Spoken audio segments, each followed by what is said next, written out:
Bismillahirrahmanirrahim. Alhamdulillah, salatu wassalamu ala Rasulillah Sayyidina wa maulana Muhammadin ibn Abdillah wa ala alihi wa ashabihi wa mawala. La hawla wa la quwwata illa billah. Amma ba'd. Nah, sekalian, kita akan lanjutkan pelajaran kita pada pertemuan yang lalu. Kita mengkaji hadis yang ke-16 dari buku yang kamu bawa, yaitu hadis tentang anjuran berkata yang baik.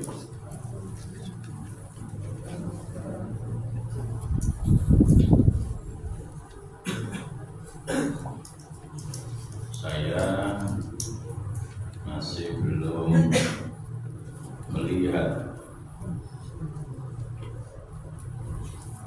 perubahan yang kamu lakukan dalam sikap dan ucapan kamu, sehingga saya masih sering mendengar kata-kata yang kotor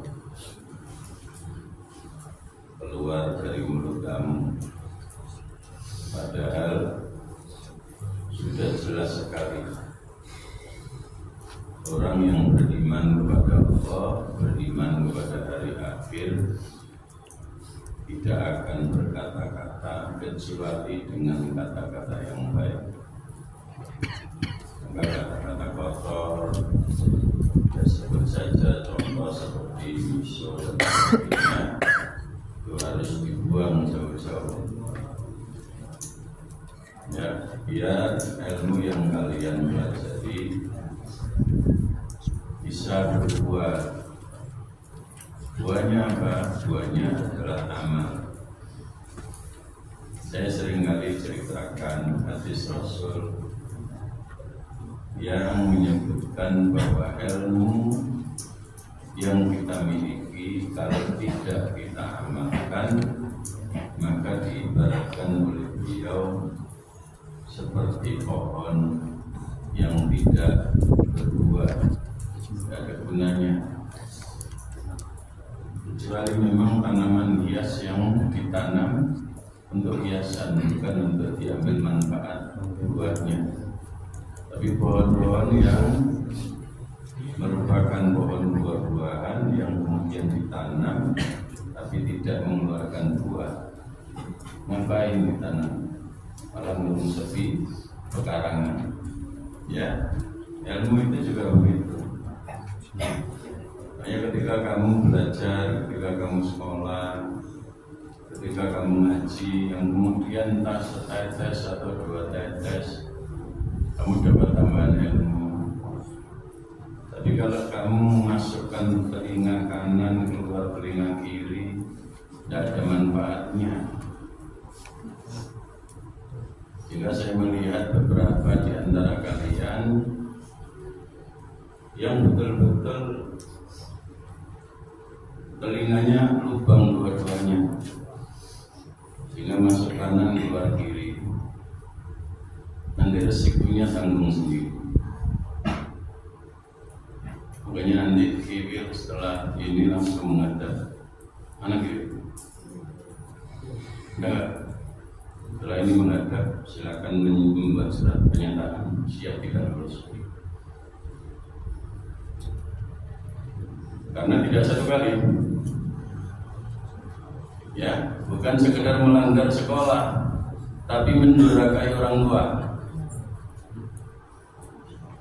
Berangkat dari rumah pamitan sekolah, tadi nggak nyampe di sekolahan, nyampe di Pucem sana. Nanti segera menghadap, membuat surat pernyataan bermaterai siap tidak lulus kalau tidak melakukan perubahan yang lebih baik. Jadi saya nggak main-main, supaya ada manfaatnya kamu sekolah, ya kan? Dia pagi digembleng dengan ilmu agama, tapi tidak ngefek sama sekali. Buat apa? ilmunya nggak manfaat. Ya, kelas 10, kelas 11 juga sama. Abid, sila, nggak ada perubahan sama sekali. Nanti segera diproses. Pilihannya cuma dua, pidanain atau keluar dari sekolah, supaya tidak jadi penyakit yang menular, virus bahaya. Ya, jadi saya berkali-kali katakan ilmu yang tidak bermanfaat kan bolak-balik dikandani, tapi mlebu kuping tengen, mlebu kuping kiwa. Apa artinya? Ya kan? Tidak ada gunanya. Meskipun masih lebih baik tetap belajar, tetapi dari sudut pandang hadis Nabi, ilmu yang diterima tapi tidak ada keinginan untuk mengamalkan, ya sama dengan pohon yang tidak berbuah, tidak ada manfaatnya apa-apa. Karena itu saya sering kali mengatakan sedikit saja. Saya kalau ngajar nggak pernah banyak, oke, sedikit saja, ya. Tapi yang penting kamu paham, lalu kemudian diamalkan.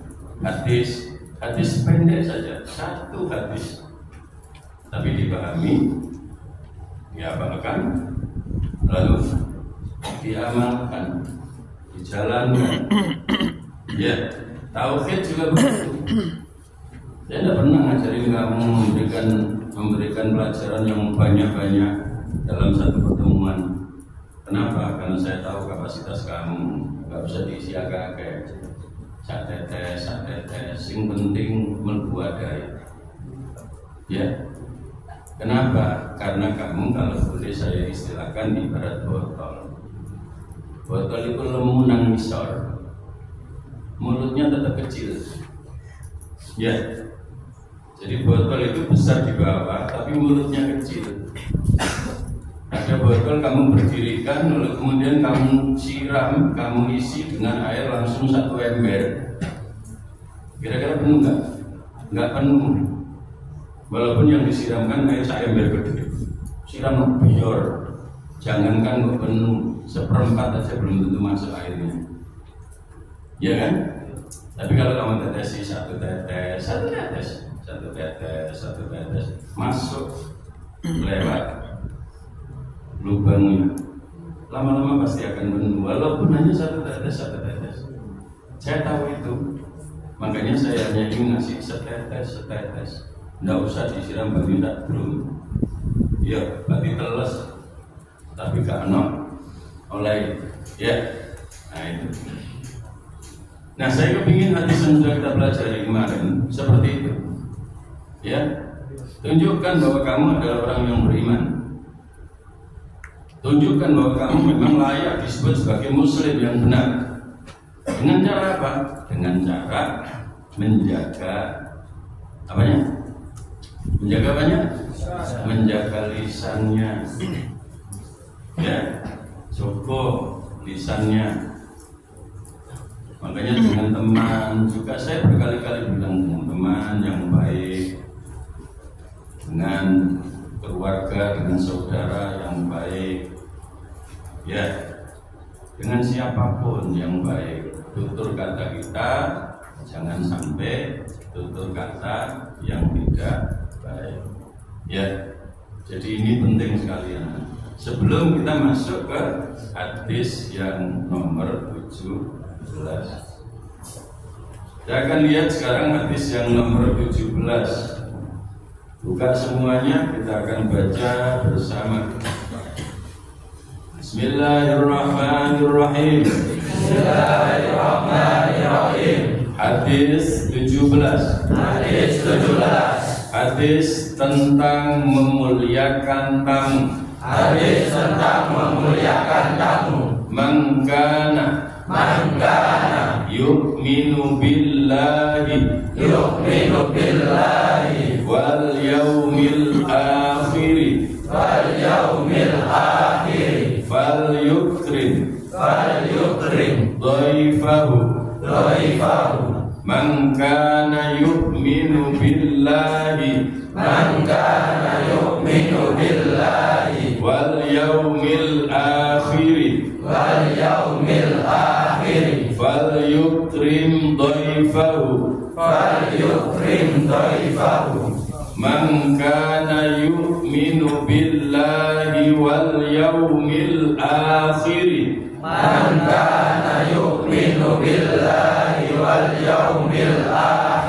falyukrim dhaifahu. Artinya barang siapa beriman kepada Allah dan hari akhir maka hendaklah memuliakan tamu. Hadis riwayat Bukhari. Baik anak-anak, jelas ya, jelas senada dengan hadis yang sebelumnya, mengkaitkan iman, ya, mengkaitkan keimanan kepada Allah dan hari akhir dengan sikap dan perilaku kita. Maka orang yang bersikap dan berperilaku jelek itu menunjukkan bahwa imannya sangat rendah, imannya sangat lemah. Ya, kalau imannya sangat lemah, otomatis takwanya juga rendah, takwanya juga lemah. Termasuk yang sering kamu lakukan, apa itu Pak? Ngomong goro. Pernah? Gil? Jujur pernah nggak? Pernah. Cindo? Sering nggak? Nggak sering, tapi pernah. Berapa kali? Nah, berarti sering namanya. Kalau cuma satu kali pasti bisa nyebut satu kali Pak, ya kan? Haru berarti bola. Dapat? Nggih, goro bolak-balik ya. Goro ibu, goro bapak, goro guru, ya Pak? Ya, lereni ya. Ya, termasuk ngomong mincela-minceli. Mau ngomong A, saya diganti B dengan materi yang sama, itu jenenge mincela-minceli. Ya. Semua itu menunjukkan bahwa iman kita masih sangat lemah. Terbukti apa? Sikap, perilaku, ucapan kita cenderung salah, menyalahi aturan. Harapan saya dengan kita belajar hadis ini sedikit demi sedikit, ya, satu tahap, dua tahap, satu digit, dua digit kita perbaiki, ya, tidak ada kata terlambat, ya, tidak ada kata terlambat apalagi masih sehat. Orang mau tobat saja sepanjang belum kedatangan Israel masih diberi kesempatan untuk tobat. Maka saya pun tidak akan menutup mata untuk itu. Kalian sekolah tidak karu-karuan tinggal, tapi belum tobat, insya Allah, ya kan? Tobat itu artinya apa? Berubah dari sing elek, saya ini berubah jadi api. Tidak ada masalah, ya. Tapi kalau ingin api saya elek, itu masalah. Ya tak? Itu masalah. Ingin elek saya teman-teman, masalah. Ya kan? Masalah gede. Ya, makanya saya tidak akan menutup mata asal kalian ketika dinasihati, diingatkan, atau mungkin sesekali dihukum lalu kalian berubah menjadi lebih baik, oh itu luar biasa. Saya sangat menghargai itu. Tapi kalau pancet ya sorry bro ya pancet ya. Jadi seperti itu. Baik, coba anak-anak dibaca dulu bersama-sama hadisnya, nanti lebih lanjut akan saya teruskan lebih baik. Baik, baca bismillah terlebih dahulu. Bismillahirrahmanirrahim. Hadis 17, hadis tentang memuliakan tamu. Man kana yu'minu billahi wal yawmil akhir falyukrim dhaifahu. Artinya, barang siapa beriman kepada Allah dan hari akhir, maka hendaklah memuliakan tamu. Hadis riwayat Bukhari. Baik, insyaallah gampang dihafal, ya, gampang dia hafal. Insyaallah pula gampang dipahami, dan insyaallah pula gampang diamalkan, asal punya kemauan. Baik anak-anak, hadis yang ke-17 ini memberikan petunjuk nyata buat kita bagaimana kita bergaul dengan sesama.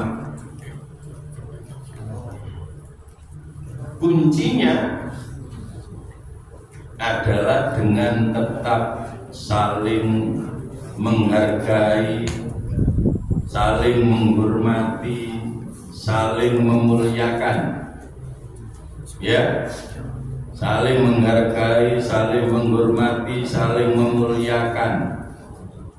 Siapa yang harus dimuliakan? Secara umum seluruh manusia. Lebih spesifik lagi adalah semua saudara kita sesama muslim. Lebih spesifik lagi adalah orang-orang yang dekat dengan kita, termasuk keluarga, termasuk teman, termasuk tetangga, termasuk juga adalah tamu. Maka Nabi mengatakan orang yang beriman kepada Allah, beriman kepada hari akhir, maka dia akan selalu memuliakan tamu. Bagaimana memuliakan tamu itu? Ya ketika ada tamu diterima layaknya dengan baik-baik, terima layaknya tamu. Nek ana rezeki ya disuguhi. Ya. Kalau tidak ada, kamu syukur apa? Minimal diterima dengan sikap yang ramah, yang baik, ngajak ngomong yang baik. Tetapi anak-anak sekalian, saya juga harus mengingatkan, jangan sampai kamu menyulitkan orang. Ya, jangan sampai kamu menyulitkan orang. Ayo yang belakang membayar belakang. Dari kuping membayar. Ya. Gimana maksudnya Pak menyulitkan orang itu? Mentang-mentang kamu belajar hadis ini, orang yang beriman kepada Allah, beriman kepada hari akhir, diperintah oleh Rasul untuk memuliakan tamunya. Lalu kamu namu ke rumah teman kamu jam 12 malam. Sekarang konjong dipecuconi ya. Ya kalau konteksnya seperti itu ya gak salah konjong, konjong gak tepat. Namu jam 12 bengi. Ya, nah itu kan susah. Karena itu harus tahu dua-duanya. Makanya kemudian menggunakan kata saling. Saling menghargai, saling menghormati, saling memuliakan. Mulane nek kamu namu ya sing kira-kira. Kira-kira jam jam istirahat wong paling turu. Ya aja namu. Mulai jam turu namu. Ya, nah, seperti itu. Oh iki wae wong nyambut gawe arep budal.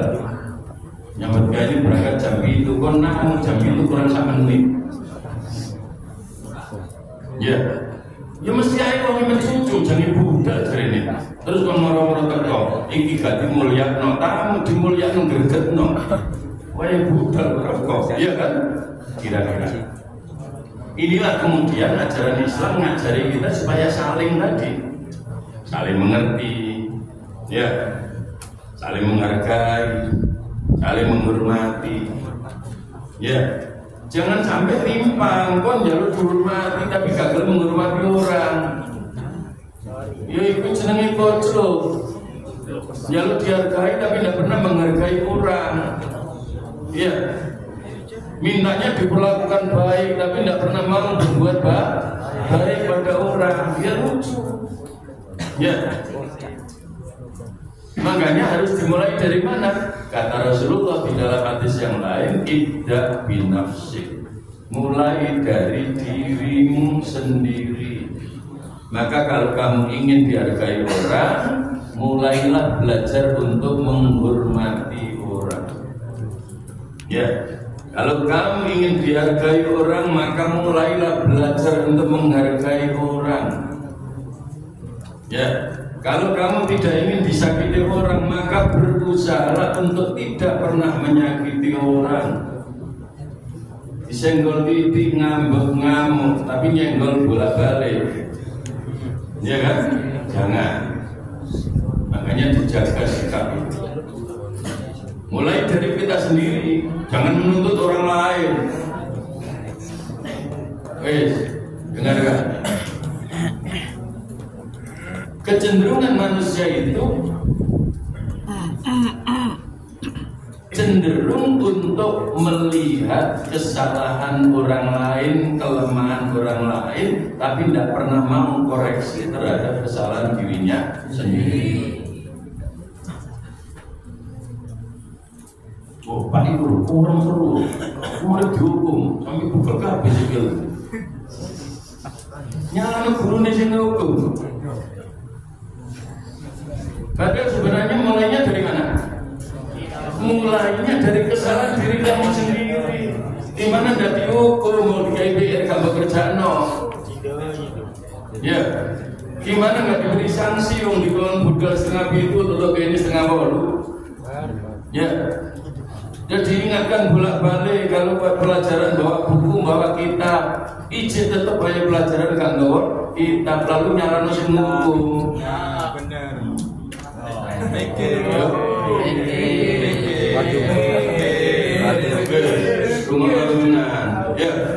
Ya sambil nyantai tapi nggak mendengarkan.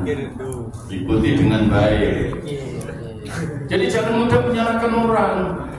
Kamu punya teman, wes ragil, kondoan karo cindu,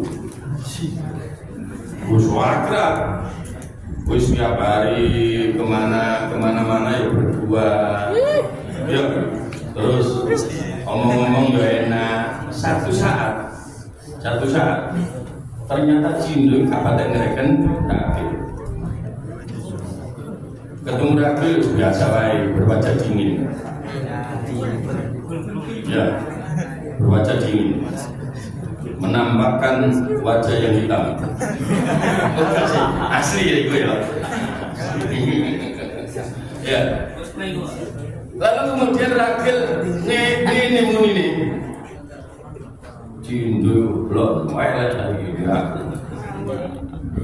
Itu kalimat yang salah. Mestinya tidak begitu. Ada apa dengan diri saya sehingga Cindu kemudian bersikap beda dengan kemarin. Kudune ngono, gak terus opo Cindu gak ngono, tapi takok opo aku. Itu caranya. Jadi cara melihat itu harus seperti itu. Jadi ojo terus opo saya kok ngono, keliru gede.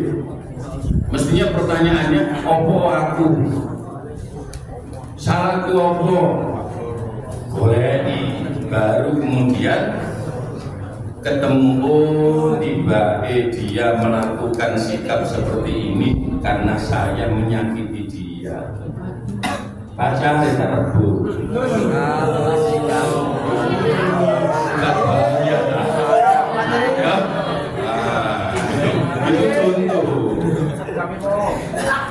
Ya kan? Jadi akhirnya harus hati-hati. Ojo terus nyala ngomong baik. Ya, jangan. Baik ya. Baik ya. Maksudnya ngomong baik. Gerai jika ide.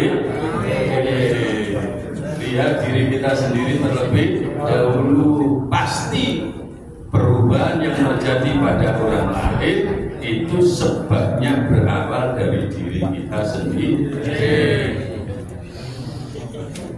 Makanya termasuk tadi yang saya buat contoh, gak ono guru terus moro-moro ngukum kon arek rajin, gak tau telat, pikir dikerjakno, bukune rapi, bersampul.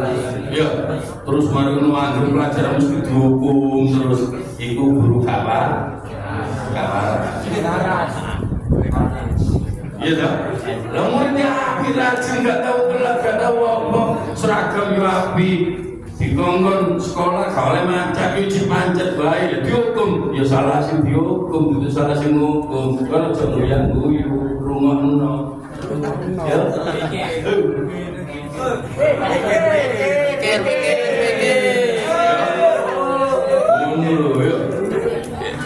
Jadi sama dengan tadi, kita diperintah untuk menghormati tamu, benar.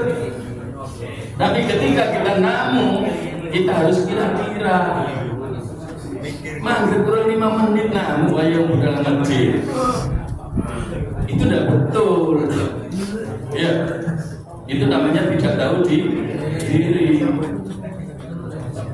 Nah, kecuali kalau kamu janjian dulu. Janjian, sekarang kan gampang WA. Mas, aku menang sampai tadi waktu mepet seru. Maghrib, aku tak orang nonton aja.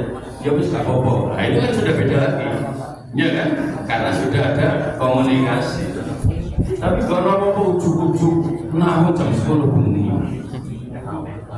Ya, marunut ditelok, omahe wis kuncian. Terus orangnya, kok luangine kocok dari kocok, parah omahe dikunci. Lah apa namanya jam 10 bengi, ya salah kon goblok. Ngono kan iki. Iya kan? Mau jam 10 bengi namu gak jamin. Ya seperti itu. Jadi namanya memuliakan, menghargai itu tetap harus dua arah. Kalau kita ingin dihargai orang, ya kita harus menghargai orang.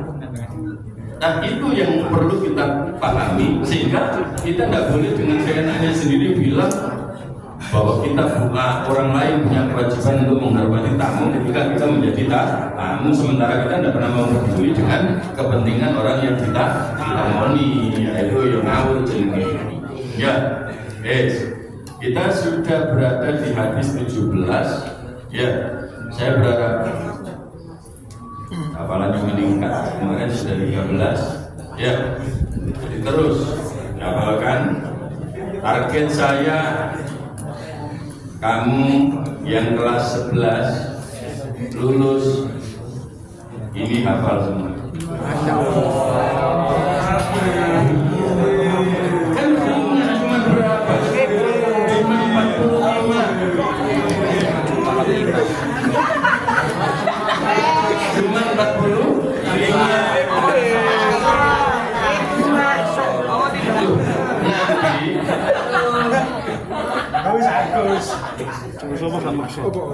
Nanti di kelas 2 ini 23 harus apa?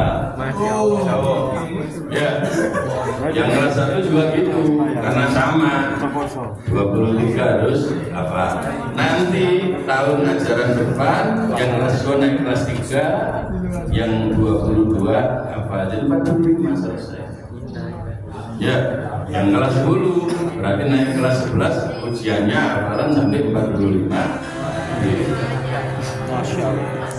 Loh, ini begitu kita kau ibu lulusan di lulus sampai